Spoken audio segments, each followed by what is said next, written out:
할렐루야. 예, 오늘 참 좋은 날이었죠. 햇볕이 참 너무 좋았던 것 같아요. 이제 오늘부터 이제 수요 예배 30분을 좀 늦췄는데 앞으로 계속 해는 좀 계속 길어질 것 같습니다. 그래도 좀 기대는 했는데 이 자리가 좀 더 우리 성도들도 좀 채워졌으면 좋겠습니다. 하나님이 참 기뻐하시는 것이 바로 하나님을 예배하는 겁니다. 더욱더 하나님 기뻐하시는 예배 자리로 나오는 우리 성도들 되기를 소망합니다. 교회 출입구에 라일락 꽃이 핀 거 보셨죠? 향기가 참 좋더라고요. 그 향기에 제가 좀 취해 있었습니다. 너무 좋았습니다. 그 벌들이 또 막 몰려들어요. 이 좋은 날 우리 진목교회도 참 좋은 성도들 그리고 좀 많은 이들이 몰려올 수 있기를 바랍니다. 그러기 위해서는 우리 진목교회가 그리스도의 향기를 내야 될 것입니다. 할렐루야. 예, 우리 안에서 우리 삶에서 그리스도의 향기가 품어져 나와야 될 것입니다. 그래야 많은 자들이 이 향기에 취해서 예수를 믿고자 결단하고 나오게 될 줄로 믿습니다. 그렇습니다. 우리 이 좋은 날을 통해서 우리 침체된 우리 신앙들도 새롭게 변화되기를 소망합니다. 처음 첫사랑이 회복되기를 소망합니다. 그리고 여러분 회복된 심령 위에 우리의 변화되는 역사 하나님의 뜻이 온전히 우리 일 통해서 이루어지기를 소망합니다. 오늘도 코람데오 하나님 앞에서 우리가 다윗의 믿음을 볼 겁니다. 오늘도 우리가 다윗이 어떤 믿음을 가졌는가, 어떻게 사람들을 세우는가 이것을 또 우리가 눈여겨볼 거거든요. 예, 하나님께서 다윗을 통해서 어떻게 역사하시는지 우리가 오늘 말씀을 통해서 보고 또 우리도 결단하며 도전받는 시간 되기를 소망합니다. 자, 오늘 말씀은 역대상 26장 1에서 11절까지 말씀입니다. 혀가 잘 돌아가지 않는다고 그랬는데 예, 외래어기 때문에 저도 익숙하지 못해요. 예. 하지만 오늘 눈여겨봐야 될 두 부류의 사람이 있어요. 그 사람들만큼은 이 시간 꼭 기억했으면 좋겠습니다. 먼저 4절, 5절, 8절에 기록된 사람의 이름이 있어요. 자, 누굴까요? 오베데돔이라는 사람. 이것은 발음할 수 있죠? 오베데돔이라, 그쵸? 이 오베데돔의 사람이 지금 등장하는데, 그럼 다윗은 왕위에 올라서 제일 먼저 한 것이 무엇이었죠? 왕위에 올라서 제일 먼저 한 것이 하나님의 언약궤, 그렇죠? 법궤. 예, 하나님의 법궤를 다윗성으로 메오는 것이었습니다. 예, 왜 그랬어요? 하나님의 법궤가 예루살렘에 있지 않아요. 저기 블레셋과 이스라엘의 국경 지역에 지금 그렇게 방치되듯이 있었단 말입니다. 하나님의 법궤를 다윗성으로 가져오는 것이 다윗에게는 아주 중요한 수건 사업이었어요. 이 이야기는 사무엘하 6장과 역대상 13장 두 곳에 자세히 기록되어 있으니까 꼭 다시 한번 나중에 확인해 보시기 바랍니다. 자, 그런데 다윗이 먼저 있었던 이 법궤가 있었던 곳은 아비나답의 집이었어요. 이제 아비나답의 집에 있어서 이 법궤를 가져오려 하는데 그런데 이때 큰 실수를 해버립니다. 자, 아비나답의 아들 우사라는 사람이 있어요. 이 우사가 하나님의 법궤가 예루살렘으로 간다 하니까 지금으로 본다면 가장 좋은 차를 준비했다라는 거죠. 새 수레를 준비했습니다. 자, 새 수레를 준비해서 거기에 법궤를 담아서 실어서 예루살렘으로 이동해 가게끔 했다라는 거예요. 또 그거를 인도하는 사람은 우사였고요. 최고의 좋은 방법이라고 생각했지만 이것을 또한 다윗도 어떻게 해요? 묵인해 버렸죠. 좋은 게 좋은 거라고. 하나님의 뜻이나 질서에 따름이 아니라 그냥 좋은 게 좋은 것이니까 좋은 차에 실어서 운반한다니까 그냥 묵인해 버렸어요. 하지만 어떻습니까? 하나님의 법궤는 어떻게 이동해야 되겠죠? 되죠? 율법서 출애굽기 37장 5절에 보면 출애굽기 37장 5절 보면 법궤를 어떻게 이동하라고요? 메어서요. 누가 메어? 레위인들, 제사장들이 어깨에 메어서 이동하게끔 되었단 말입니다. 그래서 출애굽 당시 때에도 이 여리고성을 돌 때 법궤 같이 돌았거든요. 어떻게 돌았습니까? 제사장들이 레위인들이 어깨에 메었단 말입니다. 자, 요단강을 건널 때 자, 이 법궤 어떻게 이동했어요? 배에 태웠습니까? 아니에요. 바로 제사장들이 어깨에 메었습니다. 그렇습니다. 여러분, 다윗성으로 옮겨올 때에도 하나님의 질서를 따라야 되는데 다윗이 이것을 망각해버렸단 말입니다. 예, 그리고 이때 이 법궤가 낙원의 타작마당을 지나칠 때 소들이 막 뛰니까 법궤가 자칫 이 세술에서 떨어질 것 같아요. 우사가 그것을 딱 손을 댔단 말입니다. 법궤에 함부로 손을 대면 안 돼요. 안 됩니다. 그때 손을 대었더니 우사가 어떻게 됐죠? 그 자리에서 직사합니다. 다윗이 그런 거 보고 너무 놀랐어요. 깜짝 놀랍니다. 아이쿠야, 큰일 나겠다. 그래서 다윗성 옮겨오는 것을 도중에 멈춰버립니다. 중지해버려요. 그리고 이걸 어떻게 합니까? 오베데돔의 집으로 넘겨버렸단 말이에요. 오베데돔은 가드 사람입니다. 예, 그러니까 이스라엘 사람이 아니에요. 가드, 블레셋 사람이라는 말이에요. 가드는 블레셋의 예루살렘과 접경 지역에 있는 그러한 도시였기 때문에요. 그렇습니다.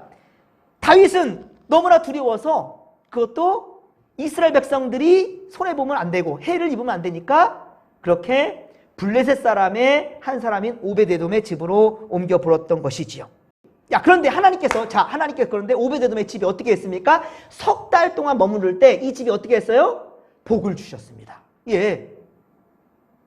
다윗은 이왕이면은 블레셋 사람인 오베데돔 가드 사람, 그 사람 집에 그렇게 방치하듯이 참 이것도 잘못된 거죠. 하지만 다윗은 너무 두려워서 그랬단 말입니다. 그런데 그 집에 오히려 하나님은 뭘 했다고요? 복을 줬단 말이에요. 이것을 보고 다윗이 깨달은 바가 있습니다. 아하! 무엇을 하느냐도 중요하지만 법궤를 예루살렘으로 가져오는 것도 중요하지만 어떻게도 중요한 거다. 아하!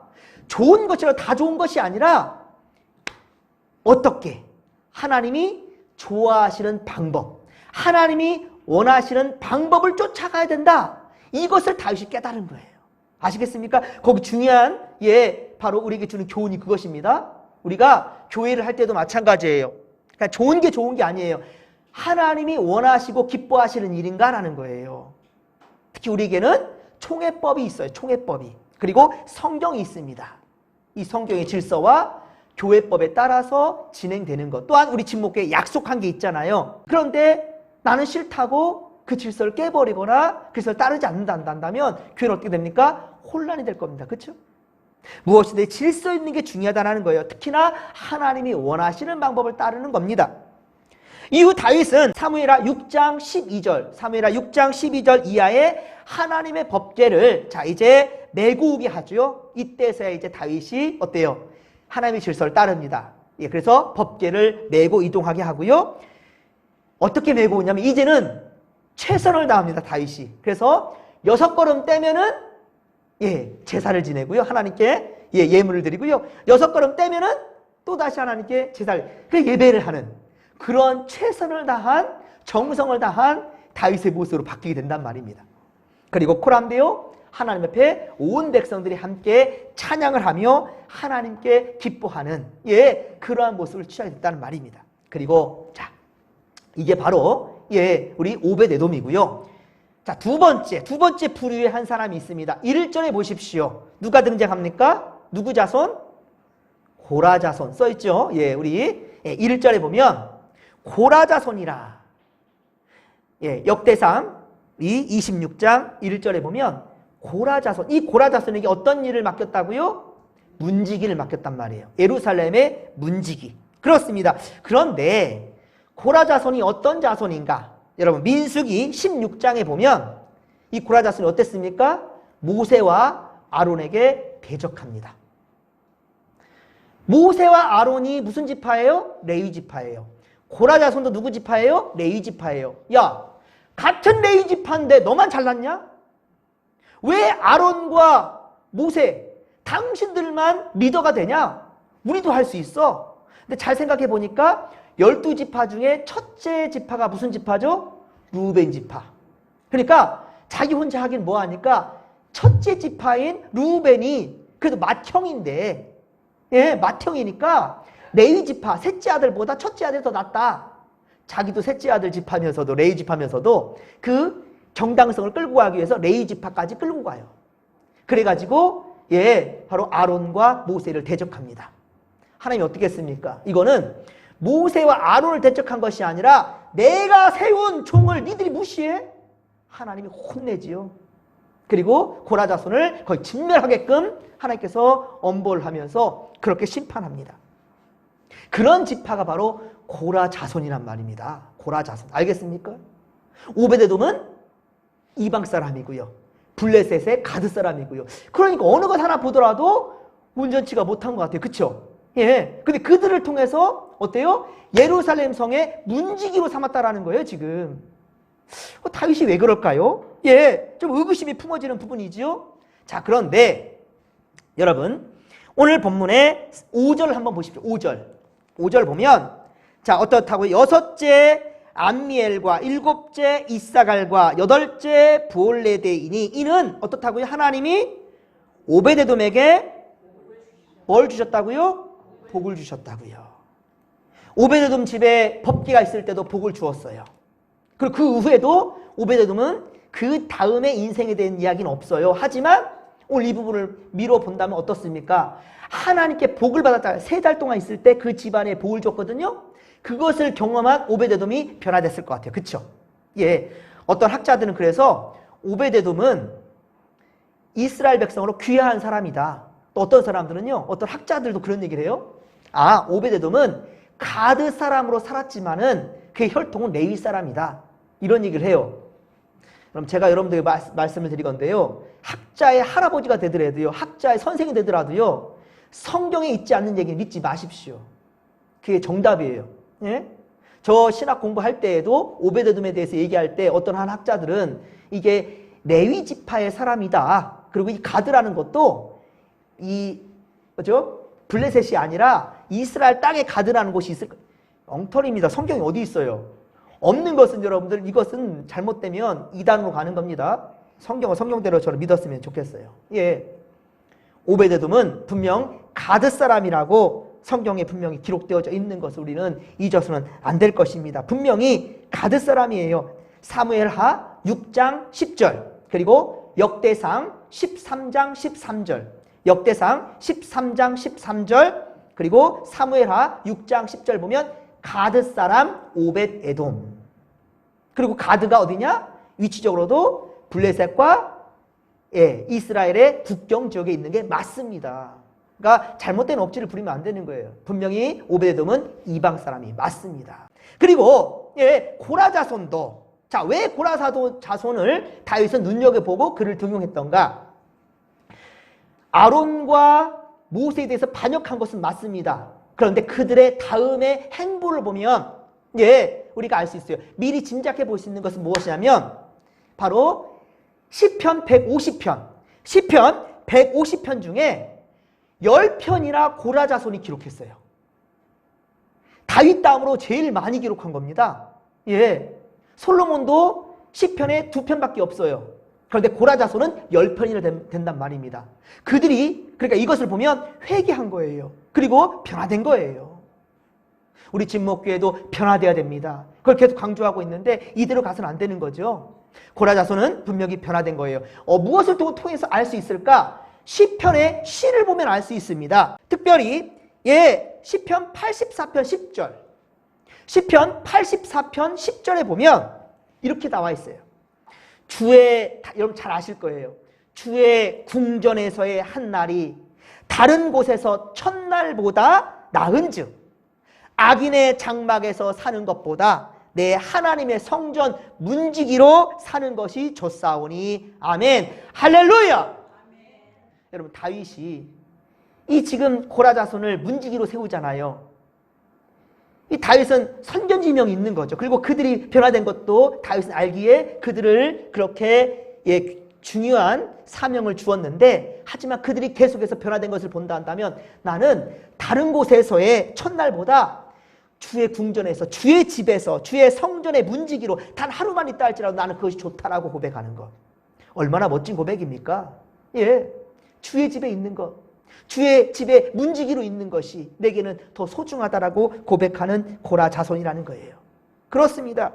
그만큼 하나님의 일꾼이 되고, 그리고 다윗의 기대에 부응하기 위해서 다윗이 나를 등용했던, 우리를 등용했던 것에 대해서 감사함과 그리고 그에 대해 부응하기 위해서 열심을 내는 모습, 그것이 바로 시편의 그들의 고백으로서 고스란히 담겨 있단 말입니다.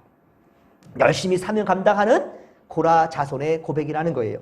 그리고 오베데돔, 다시 오베데돔 봅니다. 오베데돔은 4절과 5절, 역대상 26장 4절 5절에 이 오베데돔의 아들들이 또한 무엇이 되었습니까? 성전의 문지기가 되었단 말입니다. 여러분, 고라 자손은 레위 자손이 맞지만 아까 말씀드렸지만 이 오베데돔은 어때요? 이스라엘 백성이 아니에요. 이방 민족이란 말입니다. 그것도 어떤 민족입니까? 블레셋은 참으로 이스라엘을 괴롭혔던 민족이에요. 다윗과 그리고 솔로몬 그리고 엘리 지상 때 그리고 엘리 제사장 자식들인 홈니와 비느하스 때 법궤까지 뺏고 그 나라를 참으로 계속 괴롭혔던 그런 나라가 바로 그 지중해 연안에 자리 잡고 있는 바로 블레셋이란 말입니다. 근데 거기에 오베데돔을 성전의 문지기로 사용한다? 여러분 이해가 되십니까, 여러분들? 여러분 아무리 육중한 성이라 한다 할지라도 아주 튼튼한 견고한 성이라 한다 할지라도 성문이 뚫려버리면 어때요? 그 성은 무너지는 그거는 삽시간입니다. 그렇죠? 그런데 그런 아주 준책의 고라 자손과 그리고 오베데돔의 자식들을 세운다고요? 여러분 납득이 되십니까? 아주 중요한 부분인데요. 그렇습니다, 여러분. 고라 자손은 여전히 아론 자손에 대해서 불편한 감정이 있을 거예요. 그렇죠? 아론과 모세에 대해서 아론은 대제사장이지 않습니까? 그러니까 이들에 대해서 불편한 감정이 고라 자손에 있었을 거예요. 이 지금 뿌리 깊이 박혀있는 이 미움이라는 것이 있었을 겁니다. 오베데돔 역시 블레셋의 피가 흐르고 있어요. 그런데 그렇기 때문에 언제든지 고라 자손도 오베데돔도 어때요? 반기를 들 수 있는 그런 여건이 되어 있지 않습니까? 그렇죠? 언제든지 그런 위험 부담이 있는데도 다윗은 이들을 예루살렘 성전 문지기로 세웠다는 거예요. 하나님께서 오베데돔의 집에 복을 주신 것을 다윗은 똑똑히 보았기 때문에 하나님을 믿었던 거예요. 하나님이 아무나 복 주시겠습니까? 하나님께서 복 주셨다는 것에 다윗은 포커스를 맞춘 겁니다. 고라 자손도 어떻습니까? 이 오베데돔도 하나님께 택함 받은 사람들이라는 것을 다윗은 거절할 수 없었던 것이지요. 더욱 놀라운 것은요, 성전 문지기뿐만이 아니에요. 역대상 16장 5절, 역대상 16장 5절에 보면 다윗이 직분들 중에 중요하게 여긴 직분이 또 하나가 있어요. 자, 무슨 직분이었죠? 찬양대. 기억하시죠? 다윗이 찬양을 즐겨했거든요. 다윗이 찬양하는 사람이었어요. 찬양대를 매우 중요하게 여겼습니다. 그런데 역대상 16장 5절 보면 세상에 오벳에돔, 이 사람을 바로 찬양대에 포함시켜요. 이거는 정말 놀라운 거예요. 이방 사람을 바로 찬양대에 포함시켰다는 거예요. 여러분 이것이 저는 생각합니다. 하나님의 진정 기쁨이었을 거라고요. 하나님이 기뻐하는 것이 그것입니다, 여러분들. 끼리끼리 팀을 만드는 것이 아니라 지금은 더욱더 그렇죠. 구약시대 때보다 지금은 더더군다나 누구든지 주의 이름을 부르는 자는 구원을 받으리로다. 할렐루야! 누구든지입니다. 누구든지. 영접하는 자, 곧 그 이름을 믿는 자들은 하나님의 자녀가 되는 권세를 주셨다는 거예요. 레위 지파가 아니에요. 레위 지파 아니고요. 이스라엘 백성들 아닙니다. 유다 백성들 아닙니다. 그들도 포함시킬 수는 있겠죠. 중요한 것은 영접하는 자예요. 이게 중요한 겁니다. 다윗은 이것을 알았습니다. 그러기에 다윗은 오베데돔을 등용시켰고요. 그리고 고라 자손 또한 역시 등용시킨데 어떤 일을 맡겼어요? 문지기를 맡겼고요. 찬양대에 포함시켰다라는 것. 이건 놀라운 거예요. 아시겠습니까? 이 다윗의 마음을 여러분들 배웠으면 좋겠습니다. 그렇습니다. 그렇기 때문에 여러분 사도행전 13장 22절 사도행전 13장 22절 보면 내가 이새의 아들 다윗을 만나니 내 마음에 어떻다고요? 합한 자라. 내 마음에 맞는 자라. 여러분 이런 축복이 우리에게 있기를 소망합니다. 얼마나 멋져요. 하나님 마음에 합한 자래요. 하나님 마음에 꼭 맞는 자라고 이렇게 고백하고 있어요. 누가? 다윗이요. 그렇습니다. 그리고 오늘 본문 또 8절에도 보십시오. 8절에 보면 직무를 잘 감당하는 오베데돔이래요. 이 오베데돔은, 이 자손들은요, 직무를 잘 감당했답니다. 그 자손이 몇 명입니까? 62명이나 됩니다. 예, 가장 큰 비중을 차지해요. 세상에. 문지기들 중에도 가장 큰 비중을 차지하게끔 만든 것은 오히려 오베데돔의 자식들이었다라는 거예요. 그 자손들이었단 말입니다. 다윗은 그러니까 민족과 혈통도 가리지 않았다라는 거예요. 앞서 여러분들 아시죠? 다윗이 그 용사들을 택할 때도 어땠습니까? 자신들의 유다지파 중에서 택한 게 아니었고요. 물론 그들도 택했습니다. 이스라엘 백성들에게 택했지만 먼저 세운 건 어떤 것이었습니까? 가리지 않았어요. 다 이방 사람들이었습니다. 아시겠습니까? 그러니까 여러분들도 자부심을 가지십시오. 우리 또한 역시 이스라엘 백성들을 향했다 한다면 우리 이방 민족이에요. 그렇죠? 이방 민족이에요. 하지만 우리는 하나님의 형상대로 지음받은 하나님 백성이라는 사실을 믿으시기 바랍니다. 그렇습니다. 다윗은요, 하나님께서 용서하셨고 복 주셨다 한다면, 하나님께 용서받았고 복 받은 사람이란다면 더 이상 문제를 삼지 않는다는 거예요. 더 이상 문제를 삼지 않았습니다. 그리고 다윗이 이렇게 고라 자손과 이 오벳 에돔을 믿어 주었는데, 바로 보십시오. 그들은 일단은 좀 소외된 자들일 수 있을 텐데, 하지만 다윗은 이들을 동용했으니, 이들이 어떻겠습니까? 다윗이 나를 믿어줬으니 어때요? 최선을 다해서 다윗과 하나님을 위해 헌신했겠죠. 다른 이들은 우리는 무시하는데, 하지만 다윗은 이들을 받아주었으니 이들이 하나님과 다윗을 배반하겠습니까? 그렇지. 이게 바로 지도력이라는 것이지요. 사랑하는 성도 여러분, 하나님의 일을 함에 있어서 여러분 가장 중요한 것이 무엇인가? 신뢰입니다. 그런데 저 사람이 나를 믿어줬기 때문에 내가 저 사람을 믿어주겠다, 이게 아니라, 예수 믿는 사람이란다면 우리가 먼저 믿어주고 먼저 손을 내밀어 줄 수 있기를 주님의 이름으로 간절히 축원합니다. 내가 먼저 손 내미는 겁니다. 다윗 보십시오. 먼저 고라 자손과 오베데돔에게 손을 내밀어 주잖아요. 그리고 중책을 맡겨주잖아요. 그리고 오베데돔은 이방 사람인데도 찬양대에 포함시키잖아요. 할렐루야. 얼마나 은혜로운 일입니까? 그렇습니다. 여러분, 서로를 믿어주고 지지해주는 것은 가장 큰 에너지예요. 믿어주는 거예요. 잘한다 하는 겁니다. 못한 것 집어내고 그렇게 괴롭히는 것이 아니라, 흠보는 것이 아니라 잘하는 걸 찾아내면 많잖아요. 근데 우리는 꼭 못하는 것만, 잘못된 것만, 실수한 말에 포커스를 맞추려 하고 이런단 말입니다. 아니지요. 여러분, 진심은 통합니다. 그 진심으로 대할 수 있는 우리가 되기를 소망합니다. 이게 가장 큰 에너지예요. 우리 진목교회를 변화시킬 수 있는 가장 큰 에너지가 무엇인가? 저는 오늘 이 말씀을 준비하면서 그걸 찾았습니다. 우리 진목교회가 변할 수 있는 가장 큰 에너지는 믿어주는 거예요. 지지해주는 겁니다. 사랑해주는 겁니다.